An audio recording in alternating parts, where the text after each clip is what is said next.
நிகழும் விசுவாசு வருடம் மாசி மாதம் 3ஆம் தேதி ராகவன் ராஜலட்சுமி தம்பதியினரின் புதல்வனும் தங்கராஜ் அவர்களின் மைத்துனருமாகிய சுரேஷுக்கும் கதிரேசன் மஞ்சுளா தம்பதியினரின் புதல்வி மதுமிதாவிற்கும் திருமணம் செய்வதாய் பெரியோர்களால் நிச்சயிக்கப்படுகிறது. ரேவதி, அந்த மோதிரத்தை பிரிச்சு கொடு, மாத்திக்கிட்டு. இப்ப பரவாயில்ல தானே உனக்கு? பரவாயில்ல மேம். சீக்கிரமே சரியாகி காலேஜுக்கு வா. இனி எந்த பிரச்சனையும் வராதுமா. பயப்படாதீங்கம்மா, இனி எந்த பிரச்சனையும் வராது. இவன் காலேஜ் போகட்டும், படிக்கட்டும். இவன் பாதுகாப்புக்கு நான் பொறுப்பு. தப்பு பண்ணவங்க மேல என்ன நடவடிக்கை எடுக்கணுமோ அதை நான் எடுக்கிறேன். இனி அவங்களால உங்க யாருக்கு எந்த பிரச்சனையும் வராது. அதை சொல்லிட்டு போல தான் நான் நேர்ல வந்தேன். ரொம்ப நன்றி சார். அதே நீங்களும் தைரியமா இருங்க. இங்க தான் கம்ப்ளைண்ட் பண்ணீங்கன்னு யாருக்கும் தெரிய போறது இல்ல. உங்க ஸ்டூடெண்ட்ஸ்க்காக நீங்க நிக்கிறீங்க. உங்க கூட நிக்க வேண்டியது எங்க பொறுப்பு. ரொம்ப தேங்க்ஸ் சார். தப்பு பண்ணவங்களுக்கு கண்டிப்பா தண்டனை கிடைக்கும். அவங்க யாரும் உங்க பக்கம் வரமாட்டாங்க. நீ படிக்கிற வேலையை மட்டும் பாரு. இனிமே ஏதாவது சின்ன பிரச்சனைனா கூட நீங்க எனக்கு டைரக்டா கால் பண்ணுங்க. மதி எந்த நேரம்னாலும் கால் பண்ணுங்க. பார்த்திபன் சார், என் பர்சனல் நம்பர் உங்களுக்கு கொடுத்துருங்க. Okay sir. நாங்க மேடம். தேங்க்யூ. ஓகே. வேலை திரும்ப கிடைச்சிடும்லடா. என்கொயரி நடக்கும்.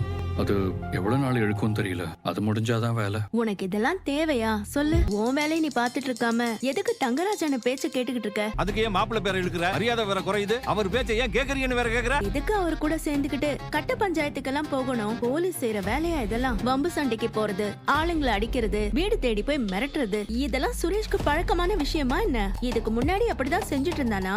அவரோட சேர்ந்து இவன் ரொம்ப மாறிட்டான், கெட்டு போயிட்டான். எல்லாம் தெரிஞ்சவ மாதிரி பேசாம வாயை மூடிக்கிட்டு. அண்ணி, நடந்த எதுக்குமே மாமா காரணம் இல்ல. திமிரு பிடிச்ச அழகுமதி தான் காரணம். அவளை பார்த்தேனோ அப்போல இருந்து எல்லாமே தப்பு தப்பா நடக்குது. பேசாம இருந்திருந்தா எனக்கு இந்த பிரச்சனையே வந்திருக்காது. இப்பவும் நீ புரிஞ்சுக்காம தான் பேசுற சுரேஷ். நீ அந்த பொண்ணு வழிக்கு போகாம இருந்திருந்தா அந்த பொண்ணு இதெல்லாம் பண்ணிருக்க மாட்டால. நீயும் மாமாவும் பண்ண வேலைக்கு ஏன் அந்த பொண்ணு மேல பழைய போட்டுட்டு இருக்க? எந்த போலீஸும் செய்யாத நான் செஞ்சிடலையே. அவதான் அதை ஊதி பெருசாகிட்ட. உனக்கு இன்னமும் உன் தப்பு புரியல. நீ உன் மாமா கூட சேராம இருந்திருந்தா இது எதுவுமே நடந்திருக்காது. நிம்மதியா உன் வேலையை பார்த்துட்டு இருந்திருக்கலாம். பேசி முடிச்சிட்டியா? என்ன பத்தி தப்பு தப்பா பேசிட்டு இருப்பா. நீங்க எல்லாரும் வேடிக்கை பார்த்துட்டு இருப்பீங்க. அமைதியா இருன்னு சொல்லதான் செஞ்ச மாப்பிள்ள. இப்போ கூட அவன் வேலைக்காக ஒருத்தரை பார்க்கணும்னு கூட்டிட்டு போலான்னு வந்தா என்ன பத்தி தப்பு தப்பா பேசிக்கிட்டு இருக்கீங்க. தப்பாலாம் யாரும் பேசல மாப்ள. வர்றவங்க போறவங்க எல்லாம் பேசுற அளவுக்கு தங்கராஜ் என்ன சின்னவன் ஆயிட்டானா? வளரு, மாப்பிள்ள கிட்ட மன்னிப்பு கேளு. என்ன மன்னிச்சிருங்க. உங்களை பத்தி பேசினது தப்புதான். வாடா சுரேஷ் போலாம். வாயா சேது. நீங்க சந்தேகப்பட்டது சரிதான். காலேஜ் ப்ரொஃபசர் அழகுமதி தான் எவிடன்ஸோட கம்ப்ளைண்ட் கொடுத்திருக்காங்க. மீடியாவுக்குமே அவங்க தான் இன்ஃபார்ம் பண்ணிருக்காங்க. எல்லா வீடியோமே அவங்க கிட்ட தான் சார். நிக்கி கூட அந்த ப்ரொஃபசரையும் அடி வாங்கின பையனையும் எஸ்பி சார் நேர்ல போய் மீட் பண்ணி பேசியிருக்காரு. சரி சேது, நீ இப்போ தேது சொன்னதை கேட்டில்ல?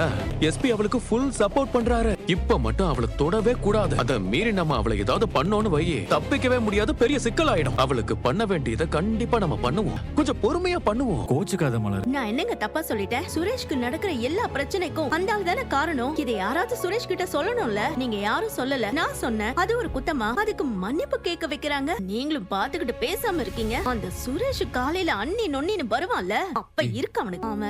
அவன் மாமா கிட்டே போய் எல்லாத்தையும் பேசிக்கிட்டோம். என்கிட்ட பேசவே வேணாம். சொல்லுமா. உனக்குன்னு ஒரு சின்ன இடம் எழுதி கொடுத்தேன். அது உனக்கு ஞாபகம் இருக்கா?